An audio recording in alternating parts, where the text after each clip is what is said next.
Penguin Random House Audio presents The Mesmerist, a novel, by Caroline Woods. Read for you by Carlotta Brentan. For my parents. The splendid city of Minneapolis, in no place I have ever seen, and I have been in many, were the winter nights so clear and beautiful, and the stars so many and so bright as there. Colonel John H. Bliss, Reminiscences of Fort Snelling. Wherever you go, madam, it will matter little what you carry. You will always carry your goodness. Henry James, The Bostonians. And what a beautiful skeleton you will make. George du Maurier, Trilby. Part 1. Minneapolis, October 1894. Chapter 1. Abby. The poor young woman, the one everyone would take to calling the ghost girl, or worse, in a matter of weeks, found her way to the Bethany Home for Unwed Mothers by walking the railroad tracks. Later, this would be one of the things that made the other girls suspicious. Could someone in her condition, if she really was in said condition, traipse at least 5 miles in the sticky humidity of a growing thunderstorm in a heavy satin gown, no less? In Abby's view, the new arrival's trek didn't imply dishonesty. It suggested desperation. The thunderstorm, with all the crackling friction it gathered in the air and the impressive black anvil cloud over southern Minneapolis, ended up petering out into nearly nothing. Just one bright streak of lightning at around 3 that Sunday afternoon, followed by a powder keg boom. Abby Mendenhall, treasurer and board member of the Sisterhood of Bethany, paid a railway switch operator to watch the comings and goings of the First Avenue red light district and report back to her. Which brothel was the current mayor's favorite, which madams were treating girls down the river to St. Paul who'd been raided by the police. Later, the switch operator told her he'd seen what he called a banshee picking her way over the railroad tracks about 10 minutes before the crack of thunder. He had shouted at the girl to watch herself. He was Catholic, an immigrant from one of the Slavic countries. He'd crossed himself when she turned, and he saw her face. "But I didn't see no face," he reported to Abby, his hands trembling. "She looked at me, and it seemed there was no face there. Or, as soon as I saw it, I forgot it. All I remember is she wore purple." Abel Stevens, who owned a small dairy barn just around the corner from the Bethany Home on East Lake, saw a wave coming toward him at the instant when veins of lightning split the sky. He'd known immediately something was wrong. She wore no hat or gloves, and her hair hung ragged and loose. Her skin glowed as pale as the lightning, as if something had scared the color from it. Abel had wanted to help her, but his wife stood beside him on the curb as they emptied buckets of slop. His eyes had met his wife's. Both knew what that garish purple gown meant. His wife splashed her bucket violently, drenching the girl's high-heeled boots as she passed them. Then, boom, the thunder. Stevens flinched. When he opened his eyes, she was gone.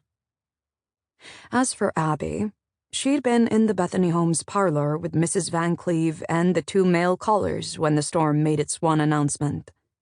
She'd delayed her tea until 3, so that she could accommodate these 2 fancy gentlemen in their brightly patterned waistcoats, the gold chains of their pocket watches gleaming. Wealth, she thought as she stirred her tea. Something she saw little of in her early years here, when the streets were no more than rutted logging routes and the mighty waterfall had been clogged with timber. There was still very little established wealth here, not like in the bigger, older cities. Any Minneapolis means had traveled from New England. To see very young, Minnesota-born men wearing boastful watch chains both annoyed and enticed her. She'd been the treasurer of the Bethany Home since they were in short pants. It irritated her more than it should to still have to grovel for donations, but this was probably the Lord's way of keeping her humble. $100 apiece would be wonderful, she told the two young ones, trying to sound grandmotherly. She was 63, old enough to be their mother at least. A generous sum, Mrs. Van Cleve, Charlotte, Abby's friend and another board member, said in her vociferous, off-key voice, her ear horn balanced in her lap. I assume you'll be making your contributions in... Are banknotes acceptable? The man on the left said, the one without any facial hair. His smooth cheeks and bright hazel eyes made him seem as if he might be scarcely out of sailor suits. He'd been nosing about since he arrived, peering upstairs from the foyer, stooping to inspect the brass plates on the parlor artwork. Men tended to snoop when they were allowed entry to the Bethany home, especially the youthful, eager ones. We have gold to back it up, if you don't trust greenbacks. Mr. Hayward and I are in fine shape, despite the panic. We didn't invest heavily in railroads. Or in Argentina, the other man added, with a laugh. This one seemed a bit older, in his early or middle 30s, with a substantial mustache. His eyes held Abby's for a bit too long, then shifted away. Gold is preferable, Abby replied. The men turned those bland smiles toward her, appraising her appearance. Her silver hair, her plain black dress. She could see them thinking, a Quaker. How dull her paltry life must be. But we will accept banknotes, she added in a hurry, hoping they'd still offer gold. They had to know, didn't they, that most banks had become unreliable? It wasn't just railroads and Argentine investments. The price of wheat had collapsed in the past year, as well as silver. The number of men walking around covered in flour dust, mark of the well-employed, had plummeted as the mills let laborers go. The change in fortunes had Abby worried. Where did men take out their frustrations in times of trouble? We'll take any donation, Charlotte chimed in. We aren't affiliated with the church, like the Home of the Good Shepherd in St. Paul, so we receive no tithings. Which allows us to run this place a bit differently, Abby added. She wanted to say more, but knew she shouldn't. She hoped her weighted expression hinted at what was rumored to happen inside the Home of the Good Shepherd and its laundry. The man with the mustache sneezed, picked up one of their best linen napkins from the sideboard and blew his nose on it, then dropped it on the embroidered settee. Abby's and Charlotte's eyes met. They might not have to answer to any priest or bishop, but they still had to suffer fools. What of the fines you collect from the city? His friend asked. Shouldn't they...